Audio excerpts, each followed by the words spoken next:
हरे कृष्णा। आप सभी लोगों का स्वागत है आज के सेशन में। हम पढ़ रहे हैं कृष्ण लीला बुक। तो पहले हम श्री मंगलाचरण से आरंभ करेंगे। आप लोग सभी हाथ जोड़ के चाहे तो साथ में गा सकते हैं म्यूट रहकर। श्री मंगलाचरण।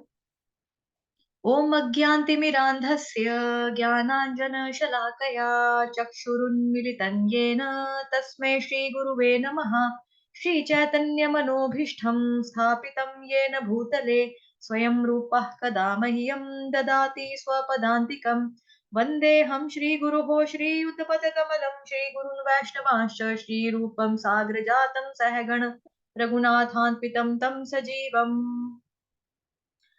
साद्वैतं सावधूतं परिजन सहितं कृष्ण चैतन्य देवं श्रीराधा कृष्ण पादान सहगण ललिता श्री विशाखान्विताश्च।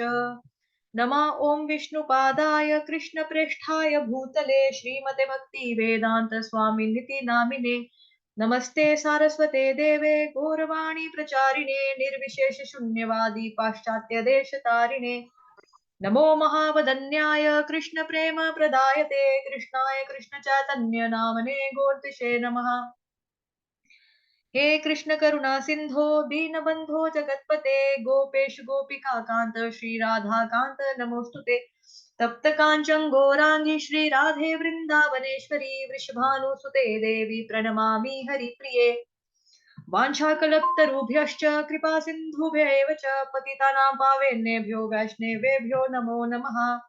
जय श्री कृष्ण चैतन्य प्रभु नित्यानंद श्री अद्वैत गदाधर श्रीवासादि गौर भक्त वृंद।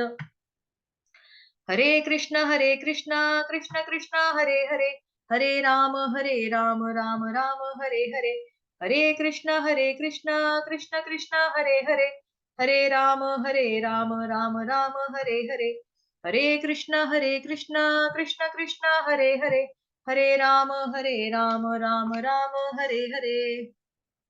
हरे कृष्णा। तो आप सभी लोगों का दोबारा से स्वागत है कृष्ण लीला बुक में जो हम पढ़ रहे हैं। तो हमने पेज नंबर 170 तक पढ़ लिया था। इनफैक्ट हमने 171 पेज का यहाँ से एक पहरा भी पढ़ लिया था, पहला वाला। ठीक है, ये हम पढ़ चुके हैं। अब हमने यहाँ से पढ़ना है। हे प्रभु मेरी प्रार्थना। ठीक। हे प्रभु मेरी प्रार्थना है कि इस जन्म में या अगले जन्म में मैं जहां भी जन्म लूं मुझे आपका एक भक्त मानने जाने का सौभाग्य प्राप्त हो। हरे कृष्णा। तो यहाँ पे ध्यान देने योग्य बात यह है कि ब्रह्मा जी का भी जन्म होता है। ये ब्रह्मा जी प्रार्थना कर रहे हैं ना श्री कृष्ण भगवान जी से। तो वो कह रहे हैं कि मेरे आपसे क्या रिक्वेस्ट है भगवान जी कि अगला जन्म या इस जन्म मैं जहां पर भी जन्म लूं मुझे आपका भक्त माने जाने का सौभाग्य प्राप्त हो। मैं चाहे जहां भी हूं मेरी यही प्रार्थना है कि मैं आपकी भक्ति में लगा रहूं। मुझे इसकी तनिक भी परवाह नहीं है कि भविष्य में मुझे कैसा जीवन प्राप्त होगा, क्योंकि मैं देखता हूं कि गऊओं तथा बछड़ों या ग्वाल बालों के रूप में भी भक्त कितने भाग्यवान होते हैं कि वे आपकी दिव्य प्रेम भक्ति के साहचर्य में लगे रहते हैं। अतः मेरी इच्छा है कि मैं वर्तमान की भांति सम्मानित पुरुष ना होकर उन्हीं के समान बनूं, क्योंकि मैं अज्ञान से पूर्ण हूं।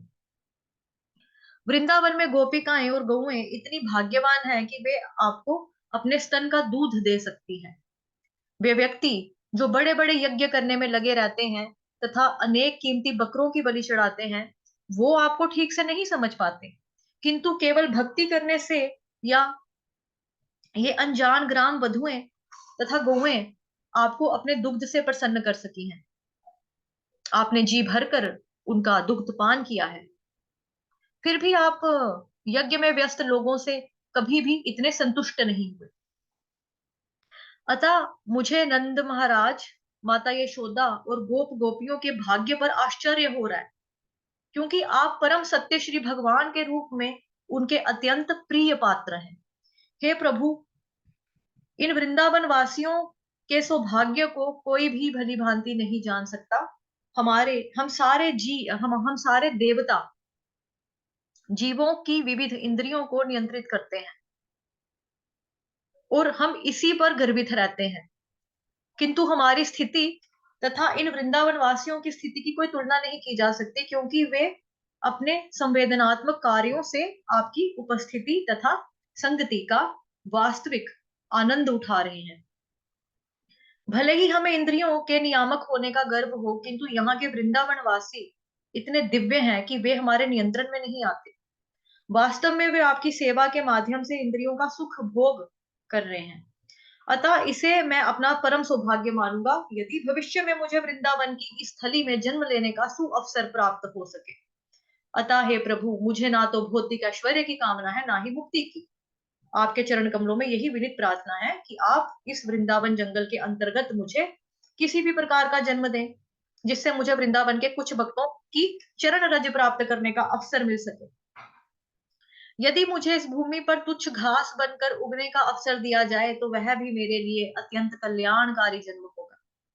किंतु यदि मैं इतना भाग्यशाली ना हूं कि वृंदावन जंगल के अंतर्गत जन्म ले सकूं, तो वृंदावन के बाहर के क्षेत्र यानी कि जहां परिक्रमा होती है, परिक्रमा में ही मुझे जन्म लेने की अनुमति दे दी जाए, जिससे भक्तगण चलते समय मेरे ऊपर चरण रख सकें।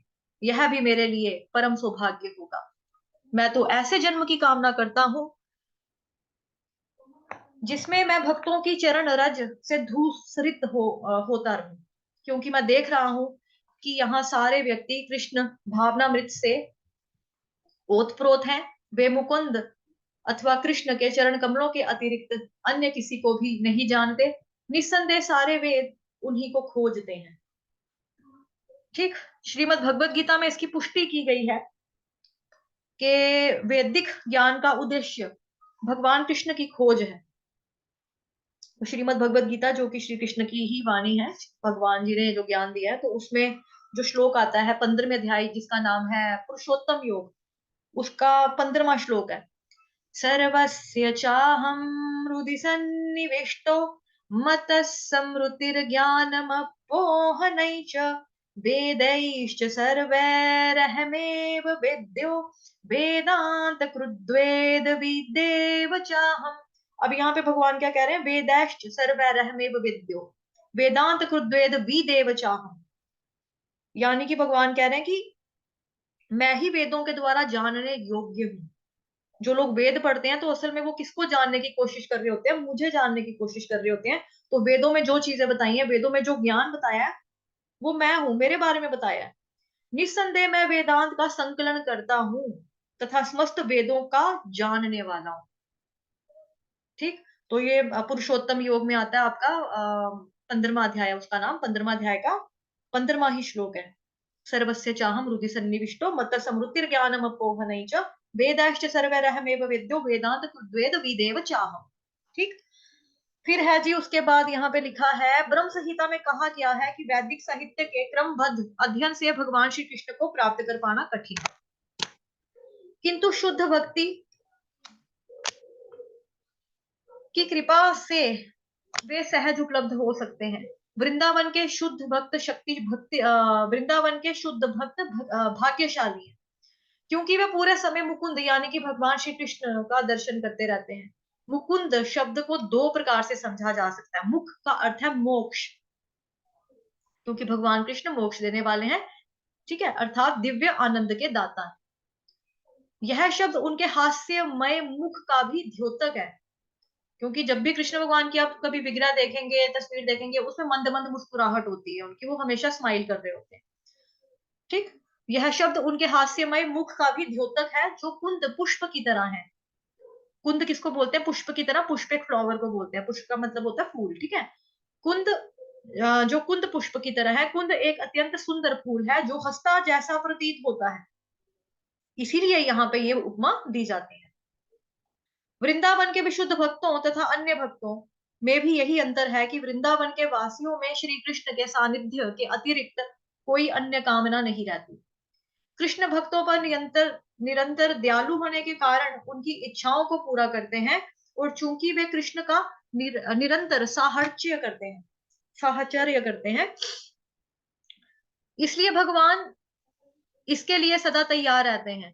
वृंदावन के भक्त स्वाभाविक प्रेमी भी हैं, उन्हें विधि विधानों के पालन करने की आवश्यकता नहीं पड़ती, क्योंकि उनमें पहले से कृष्ण के लिए दिव्य प्रेम विकसित रहता है। इन विधि विधानों की आवश्यकता उन लोगों को पड़ती है जिन्होंने इस स्वाभाविक प्रेम की स्थिति प्राप्त नहीं की है। ब्रह्मा जी भी भगवान के भक्त हैं, किंतु वे एक सामान्य भक्त हैं जिन्हें विधि विधानों का पालन करना होता है। वे कृष्ण से प्रार्थना करते हैं कि उन्हें वृंदावन में जन्म लेने का अवसर प्राप्त हो, जिससे वे सहज ही प्रेम की स्थिति को प्राप्त कर सकें। तो एक तो यहाँ पे ये बताया कि ब्रह्मा जी का भी जन्म होता है, जन्म होता है तो ऑब्वियसली मृत्यु भी होती है। ठीक। और ये भगवान जी बता रहे हैं कि यहाँ पे ब्रह्मा जी जो है भगवान जी से रिक्वेस्ट कर रहे हैं कि मुझे वृंदावन की मिल जाए, वृंदावन में मेरा जन्म हो जाए, चाहे मैं घास बन के रह लूं, चाहे मैं तिनका बन के रह लूं, पेड़ पौधा कुछ भी योनि में मैं रह लूं वृंदावन में। और अगर सड़क भी बन के रहूंगा तो कम से कम लोग जो परिक्रमा करते हैं बाहर वाला रास्ता है, तो कम से कम उन लोगों के चरण जो है वो मेरे पर पड़ेंगे तो वो शुद्ध भक्त है, वो भक्त है, ये है वो, ऐसा बता रहे हैं पूरा, है ना। ठीक है, तो मतलब बता रहे हैं वृंदावन की महिमा का यहाँ पे बखान कर रहे हैं ब्रह्मा जी। और वो कह रहे हैं कि ब्रह्मा जी जो है वो भी सामान्य भक्त है, क्योंकि जो सामान्य भक्त होता है उसको विधि विधानों का पालन करना पड़ता है।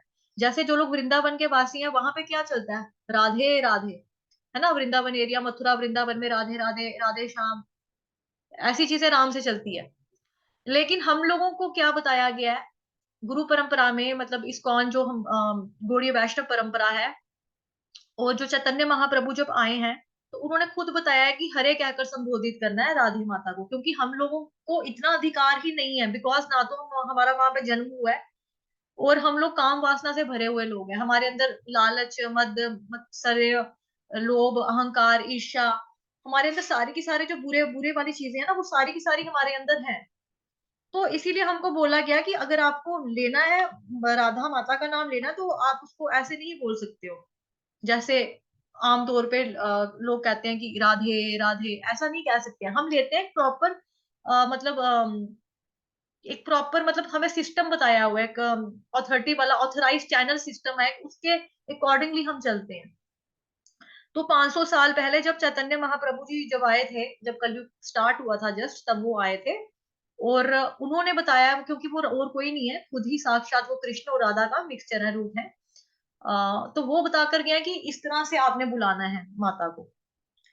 तो कई लोग ये सोचते हैं कि हरे कृष्ण कृष्ण कृष्ण हरे हरे, हरे राम राम राम हरे हरे, तो इनमें इसका मतलब है इस्कॉन वाले जो है ना वो राधा माता को नहीं मानते। लेकिन उनको ये नहीं पता कि हम बिल्कुल मानते हैं, हम बिल्कुल सेवा करते हैं, श्रीमती राधिका रानी की सेवा करते हैं, क्योंकि माध्यम तो वही है। जैसे हमें अपने घर में कोई चीज लेनी होती है, कई बच्चे होते हैं जैसे डायरेक्ट अपने पापा से नहीं बोलेंगे कि डैडी हमको ये लेके दो, पापा जी हमको ये लेके दो। वो क्या बोलेंगे, मम्मा स्कूल पिकनिक पे जा रहा है ना, पापा को बोलो ना 500 रुपीज दे दे, सभी बच्चे जा रहे हैं, मैंने भी जाना है। तो वो कैसे बोलता है, अपनी मम्मा को मीडिएटर बनाता है, मम्मा को माध्यम बनाता है, मम्मा प्लीज पापा से बोलो ना। मम्मा चाहे बोले अपने पापा से बोलो ना, खुद मांग लो, कहेगा नहीं मम्मा पापा से आप ले दो ना, वो मुझे मना कर देंगे। कोई चीज चाहिए हो, शूज लेने हैं, कोई भी चीज चाहिए हो, तो पहले बच्चे कहाँ जाते हैं, अपनी मम्मा के पास जाते हैं।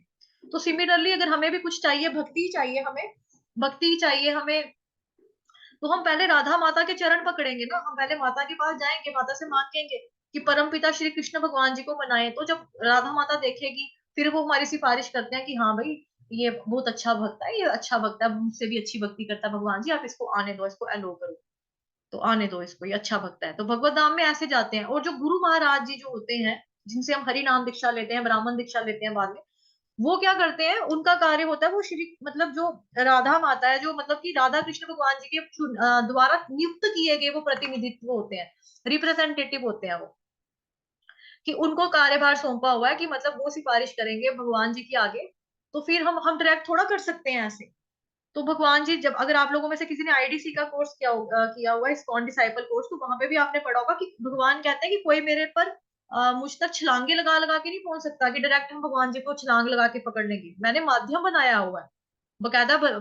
ये कृष्ण भगवान जी ने परंपरा, मतलब संप्रदाय बताए हुए हैं, 4 संप्रदाय दिए हैं, उसके अंडर भगवान जी ने गुरुओं को नियुक्त किया है।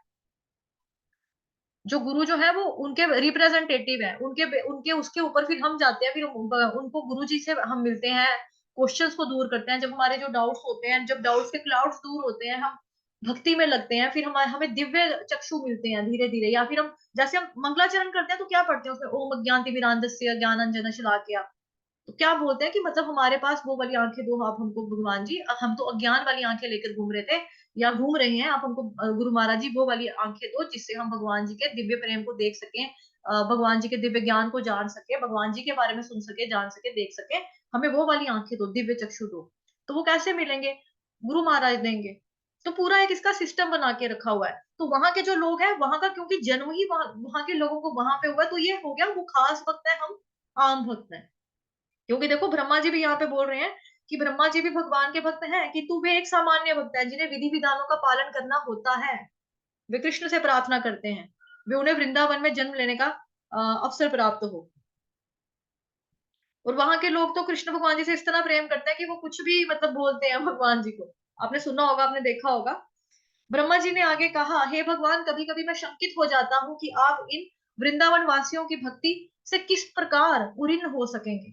मतलब वो भगवान जी को क्या बोल रहे हैं कि मतलब कृष्ण भगवान जी, आपकी ये जो गोपियां हैं या जो वृंदावन वासी हैं, आपकी ऐसी सेवा करते हैं, आपकी ऐसी पूजा अर्चना या भक्ति करते हैं, मुझे तो लगता है कि आप इनके कर्जदार हो जाओगे, इनकी भक्ति के कर्जदार हो जाओगे। तो सोचो भक्ति का क्या लेवल है, उनका कितना हाई लेवल है यहाँ पर। ये छोटी छोटी लाइंस जो है ना, ये बहुत इंपॉर्टेंट लाइन है, इनसे हमको प्रैक्टिकली सीखने को बहुत कुछ मिलता है। इन वृंदावन वासियों की भक्ति से किस प्रकार उऋण हो सकेंगे, कैसे आप इनका कर्जा चुकाओगे भगवान जी, ये तो इतनी अच्छी भक्त हैं, भक्ति करते हैं आपकी, इतने अच्छे भक्तगण हैं आपके, कैसे आप मुक्त हो जाओगे इनके कर्जे से। तो भगवान को भी वो ये कह रहे हैं कि इतना अच्छा भक्त है ये लोग, तो बहुत अच्छे भक्त हैं। इवन देखो जो गोपियां जो थी ना, गोपियां जो है ब्रह्मा जी से एक बारी लड़ पड़ी। ब्रह्मा जी अभी क्या है, सृष्टि के रचयिता, मतलब क्रिएशन जो सृजन करता, सॉरी सृष्टि नहीं, सृजन करता, क्रिएटर है वो, मतलब कि बनाते हैं, अ, सृजन करते हैं। तो उन्होंने बोला कि गोपियों ने बोला, ब्रह्मा जी आपको, आप अपने आप को क्रिएटर कहते हो, आप अपने आप को सृजन करता कहते हो, आपको क्या आता है करना, क्या सृजन सृजन किया आपने, क्या किया आपने। ब्रह्मा जी कहते क्यों भाई, क्या बात होगी ऐसी। कहते हैं हम जो गोपियां हैं, हमको तो आंखें चाहिए थी, हमको आंखों की पलकें तो चाहिए नहीं थी। आपने हमारी आंखों की पलकें किस लिए बना दी हैं? क्योंकि जब हम आंखें मतलब पलक झपकते हैं, जैसे होता है ना नैनो सेकंड, एक छोटा सा सेकंड, क्या बोलेंगे उसको, लव मात्र क्षण जो होता है, हमारा क्षण होता है ना एक बिल्कुल छोटा सा, जिसमें हम आंख को झपकते हैं, पलके जब हमारी झपकती हैं, तो जब उतना सा भी झपकती हैं तो हमारे कृष्ण भगवान ना हमारी आंखों से उतने से सेकंड के लिए भी ओझल हो जाते हैं, हमें दिखते नहीं, क्योंकि हमारी आंख एक सेकंड के लिए बंद होती है उस वक्त। तो जरूरत क्या थी पलके बनाने की कि हम आंखें बंद करें, तो उस दौरान तो हम देख नहीं सकते। तो इस वजह से गोपियां जो थी उन्होंने चैलेंज कर दिया ब्रह्मा जी को कि क्या बनाया आपने, क्या बनाना आता आपको, आपको क्या बनाना आता, आपको तो कुछ भी बनाना नहीं आता, आपने क्या आंखें बना दी हैं, किस लिए बनाई है ये, आपने पलके किस क्यों बनाई हैं। हम भगवान जी का दीदार करने से हम वंचित हो जाते हैं एक दो सेकंड, हमको वो भी खलता है कि हम एक सेकंड के लिए भी भगवान का हम मिस कर रहे हैं, हम क्यों मिस कर रहे हैं, एक सेकंड भी हम क्यों मिस कर रहे हैं, हम हमेशा ही हमेशा क्यों ना ऐसे खुला रहे। तो अभी देखो ये तो सब जानते हैं कि भौतिक जगत की जो आंखें होती है अगर लगातार खुली रहेंगी तो आंखों में से पानी आ जाएगा। लेकिन वृंदावन में क्या है, जहाँ पे भगवान जी खुद मतलब प्राकट्य हुआ है, भगवान जी ने वहां पे लीलाएं की हैं, वहां के वृंदावन वासियों ने भगवान जी की सेवा की है, भगवान जी का सारा पास टाइम है वहां पे। तो वहां पे उनकी भक्ति कितनी ज्यादा हाई लेवल की है कि उनको ये लगता था कि आंख झपकेंगे तो भगवान जी दिखेंगे नहीं। तो वही भगवान ब्रह्मा जी कह रहे हैं, इन वृंदावन वासियों की भक्ति से आप किस तरह से उरीन हो सकेंगे। यद्यपि मैं जानता हूं कि आप समस्त आशीषों के परम स्रोत हैं, किंतु मैं यह सोचकर आशंका में पड़ जाता हूं कि आप वृंदावन के वासियों की जितनी सेवाएं प्राप्त कर रहे हैं, उनसे किस तरह आप पूर्ण हो सकेंगे। मैं सोचता हूं कि आप दयालु हैं, कितने उदार हैं, कि पूतना भी जो अत्यंत वात्सल्यमयी माता का वेश धारण करके आपको ठगने आई थी, मोक्ष तथा असली माता का पद प्राप्त कर सकी। तो जैसा कि हमने श्री कृष्ण लीला बुक में ही हमने स्टार्टिंग में ही पढ़ लिया था कि जब पूतना वध करने के लिए आती है, कंस के द्वारा भेजी जाती है पूतना, भगवान जी को मारने के लिए आती है, तो भगवान जी की फिर भी दया है उनके ऊपर कि भगवान जी ने उसको माँ का दर्जा दिया, उसकी गोदी में लेट के दूध भी पिया, उसको बाइट भी किया और उद्धार भी कर दिया।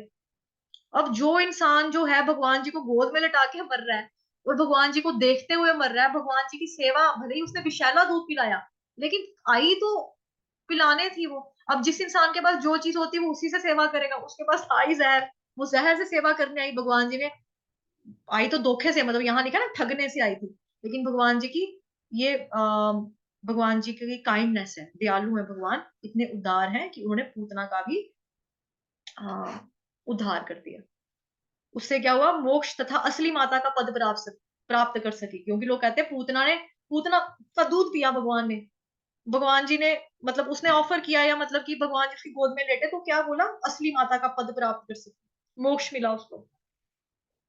उसी कुल के अन्य असुरों, यथा, यथा का मतलब होता है एग्जाम्पल या जैसे, अघासुर तथा बकासुर को भी मोक्ष मिला, और वे और वे आपको पा सके।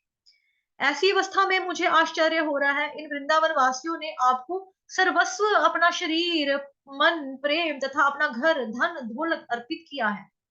तो होता है ना, मन से, वचन से, कर्म से, उन्होंने क्या क्या दे दिया वृंदावन वासियों ने, अपना शरीर, बॉडी दे दी, मन दे दिया, दिल दे दिया, प्यार दे दिया, घर दे दिया, पैसे दे दिए, धन दौलत ऐश सब कुछ दे दिया, अर्पित कर दिया, भगवान जी के चरणों में चढ़ा दिया सब कुछ।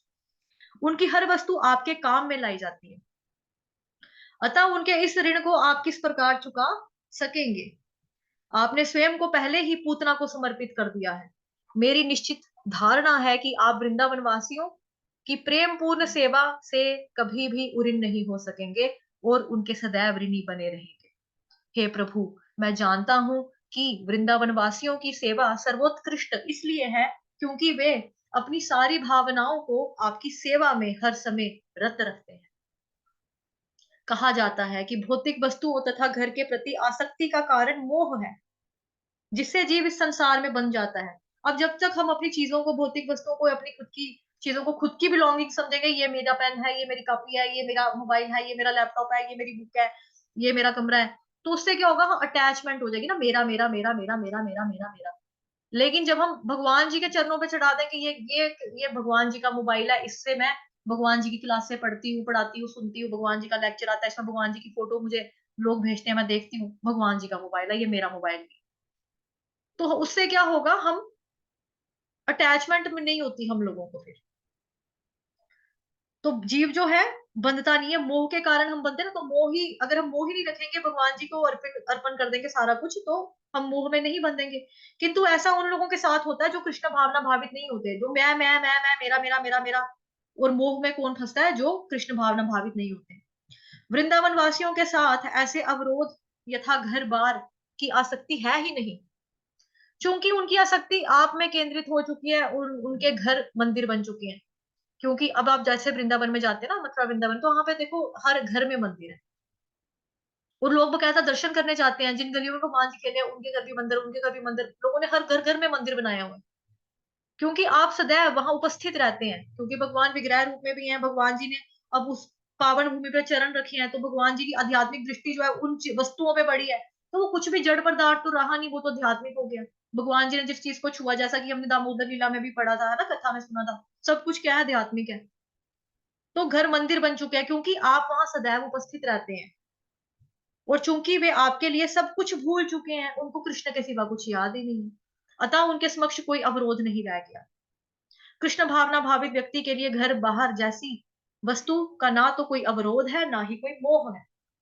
हरे कृष्णा। यहाँ से कोई पढ़ना चाहेगा, हैंड रेस करके, थोड़ी सी स्पीड से पढ़ना और थोड़ा जोर से पढ़ना, जिसका वॉइस वगैरह भी क्लियर हो, क्योंकि रिकॉर्डिंग में कई लोगों को ना फिर सुनाई नहीं देता बात।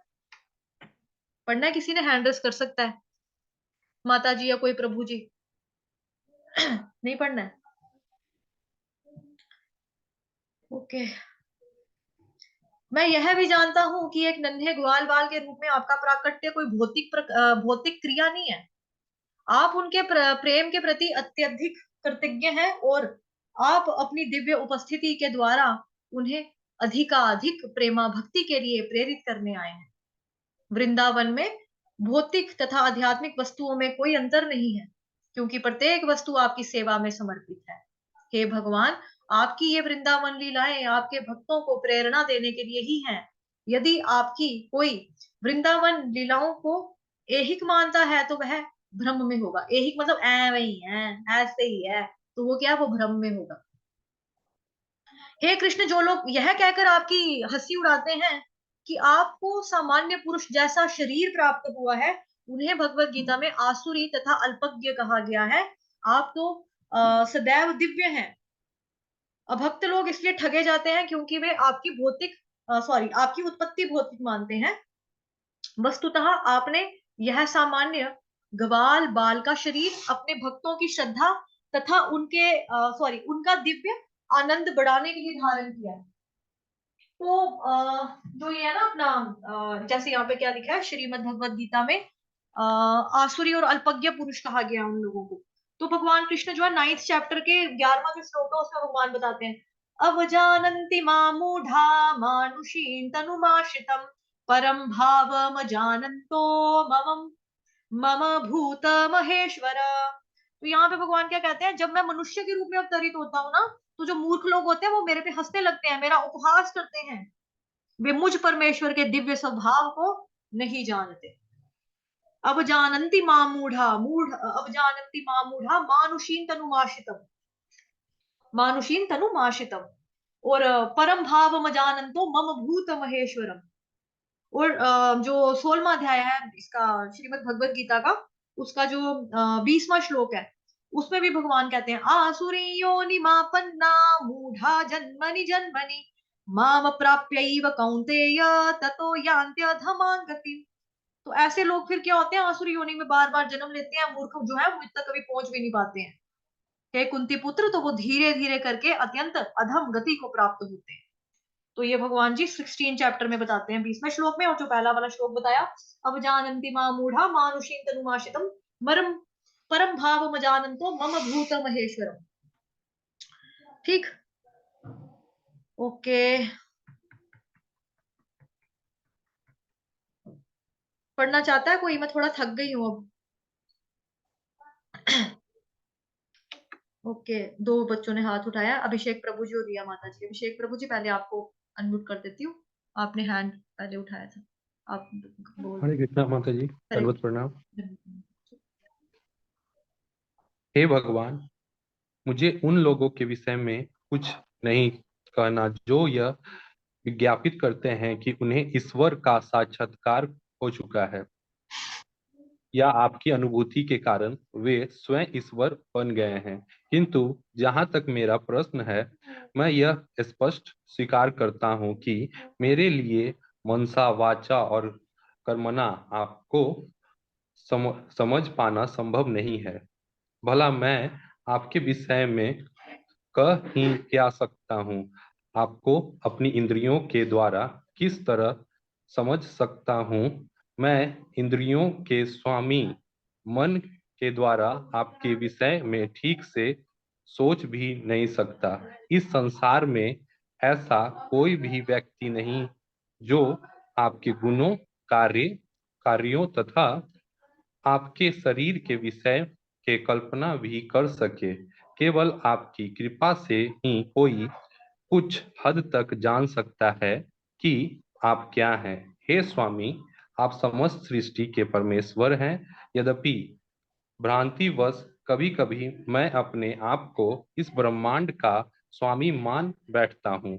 मैं इस ब्रह्मांड का स्वामी हूँ भी, तो ऐसे ऐसे तो असंख्य ब्रह्मांड हैं और ऐसा असंख्य ब्रह्मा है जो उन ब्रह्मांडों के नियामक हैं। किंतु वास्तव में आप उन सब के स्वामी हैं। प्रत्येक प्राणी के हृदय में परमात्मा स्वरूप रहकर आप हर बात जानते हैं। अतः आप मुझे अपनी शरण में ले लें।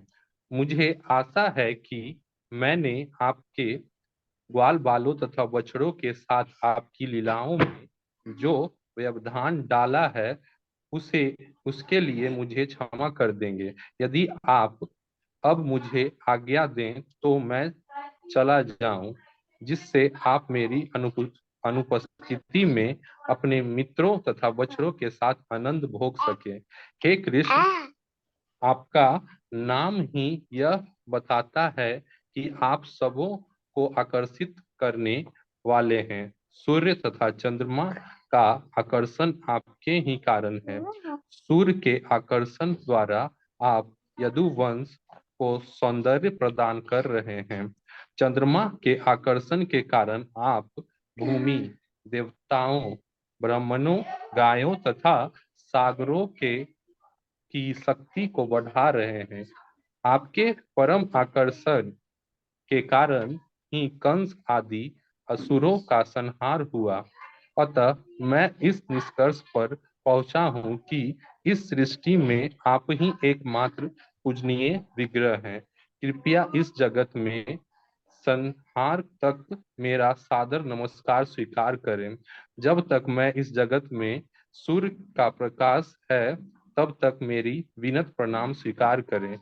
इस प्रकार इस ब्रह्मांड के स्वामी ब्रह्मा भगवान को सादर प्रणाम करके तथा 3 बार उनकी परिक्रमा कर लेने के बाद अपने धाम ब्रह्मलोक को जानने के लिए उद्धत हुए। भगवान ने संकेत द्वारा उन्हें वापस जाने की अनुमति दे दी। जैसे ही ब्रह्मा चले गए, श्री कृष्ण तुरंत यमुना तट पर लौट आए और अपने बछड़ों तथा ग्वाल मित्रों के साथ आ मिले, जो उसी अवस्था में थे जिस दिन वे गुम होने की स्थिति में थे। कृष्ण ने अपने मित्र को यमुना तट पर कलेवा करते छोड़ा था, और यद्यपि वे ठीक 1 वर्ष बाद लौटे थे, किंतु उन्हें लग रहा था कि वे 1 सेकंड क्षण में ही वापस आ गए हैं। कृष्ण की विभिन्न शक्तियों तथा कार्यों की यही शैली है। भगवत गीता में कहा गया है कि कृष्ण स्वयं सबके हृदय में वास करते हैं और वे ही स्मृति तथा विस्मृति उत्पन्न करते हैं। हरे कृष्णा सारे प्रभु जी, एक जीवों मिनट यहाँ पे का रुकिए। संचालन। हरि बोल। धन्यवाद हरे प्रभु जी। कृष्ण माता जी। यहाँ पे एक श्लोक है, जैसे देखो श्रीमद् भगवत गीता में कहा गया कि कृष्ण सबके हृदयों में वास करते हैं और वे ही समृद्धि और विस्मृति उत्पन्न करते हैं। मतलब मेमोरी और फॉरगेटिंग जो है वो कौन दे रहा है? कृष्ण भगवान दे रहे हैं। वो कृष्ण भगवान सबके हृदय में वास करते हैं। तो श्रीमद् भगवत गीता का 15वां चैप्टर का 15वां श्लोक है, पुरुषोत्तम योग है। चैप्टर का नाम, अध्याय का नाम है पुरुषोत्तम योग। सर्वस्य चाहम हृदि सन्निविष्टो, सर्वस्य चाहम हृदि सन्निविष्टो। हृदि मतलब हृदय में, सन्निविष्टो मैं रहता हूँ। मत समृद्धिर ज्ञान, समृद्धि ज्ञान, मत समृद्धिर ज्ञानम अपोह नहीं च। भगवान यहाँ पे ये कह रहे हैं कि हर एक इंसान के, हर एक जीव के हृदय में मैं आसीन हूँ। हर जीव के, प्राणी जो भी हैं, हर जीव के दिल में भगवान कहते हैं मैं आसीन हूँ, और मुझसे ही समृद्धि, मुझसे ही ज्ञान और मुझसे ही विस्मृति होती है। मत समृद्धिर ज्ञानम अपोह नहीं च, सर्वस्य चाहम हृदि सन्निविष्टो। ठीक है प्रभु जी, आगे आप कंटिन्यू कीजिए। या रिया माता जी आप पढ़ना चाहती हैं? हाँ माता जी। पढ़ लो पढ़ लो। कहाँ पे था इन सारे जीव संचालन के पास, वापिस आ गए। सारे जीवों का संचालन। ये सॉरी सॉरी, यहाँ से, हाँ यहाँ से सारे जीवों के साथ। हाँ हाँ हरे कृष्ण।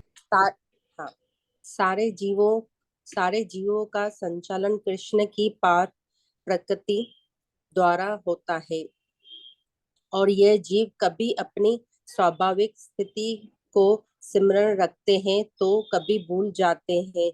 उनके अन, उनके मित्र इस प्रकार से नियंत्रण होने के कारण यह न जान पाए कि श्री कृष्ण 1 वर्ष तक यमुना के तट से दूर रहे और ब्रह्मा के माया के वश में थे। जब वे बालकों के समक्ष प्रकट हुए तो उन्होंने समझा कि कृष्ण 1 मिनट के भीतर लौट आए हैं। वे यह सोचकर हंसने लगे कि कृष्ण कलवा के कलेवा। समय भी कलेवा हाँ, कलेवा के समय भी उनका साथ नहीं छोड़ना चाह रहे थे। वे अत्यंत प्रसन्न थे। अतः उन्होंने कृष्ण को बुलाया, हे कृष्ण, तुम इतनी जल्दी लौट आए। ठीक है, अभी तो हमने कलेवा करना शुरू भी नहीं किया, एक भी कौड़ो नहीं खाए। आओ और हमारे साथ कलेवा करो। कृष्ण हंस से और उनका आमंत्रण स्वीकार कर मित्रों की मंडली का आनंद लूटने लगे। कलेवा करते समय कृष्ण सोच रहे थे, ये बालक सोच रहा है कि मैं एक क्षण में लौट आया हूँ, किंतु यह नहीं जानते कि मैं विगत 1 वर्ष से ब्रह्मा के माया कर्मों में लगा रहा हूँ। कलेवा समाप्त करके कृष्ण तथा उनके मित्र बिछड़ों के वो माता जी वो थोड़ा ऊपर गया, हाँ, बिछड़ों के सहित अपने घर वृंदावन वापस आने लगे। घर आते समय उन्होंने विशाल रूप सर्प रूप में अगासुर के मित्र मर्त कंकाल को देखा। जब कृष्ण ब्रज भूमि लौट आए तो वृंदावन के समस्त वासियों ने उन्हें देखा। वे अपने मुकुट में मोर पंख लगाए थे और वह वन फूलों से सजा हुआ था। उन्होंने फूलों की माला भी पहन रखी थी और गोवर्धन पर्वत की गुफाओं से एकमात्र किया गए विविध विविध रंगीन खिंजों से शरीर को रंग रखे थे। गोवर्धन पर्वत पर प्राकृतिक लाल रंगों का सदैव से प्रदात रहा है और कृष्ण तथा उनके मित्रों ने इन रंगों से अपने शरीरों को रंग रखा था। हर एक के पास भैंस के शिंग से बना एक बुगला, एक लुकटा तथा एक वंशी थी और हर एक अपने अपने बछड़ों को उनके नाम लेकर बुला रहे थे। उन्हें कृष्ण के अद्भुत कार्यों पर इतना गर्व था कि जब वे गांव में प्रवेश कर रहे थे तो सबों ने कृष्ण का यशगान किया। वृंदावन की समस्त गोपियों ने सुंदर कृष्ण को गांव में घुसते देखा। बालकों ने सुंदर सुंदर गीत बनाए जिनमें इसका वर्णन था कि वे किस प्रकार भयंकर सर्प द्वारा निगल लिया जाने से बचाए गए थे और सर्प किस तरह मारा गया। कोई कृष्ण को यशोदा का पुत्र कहता तो कोई नंद महाराज का। वे कहने लगे वे